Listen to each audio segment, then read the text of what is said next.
تسبیحات حضرت زهرا. الله اکبر این همه جلال، الله اکبر این همه شکوه، الله اکبر در راه علی. فاطمه ایستاده مثل یکو.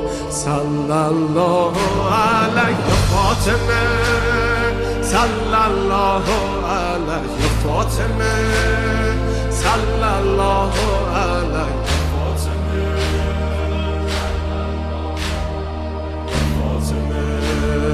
روی لبها نور و قدر و کوثر و طاها، ذکر نورانی عاشقها، تسبیحات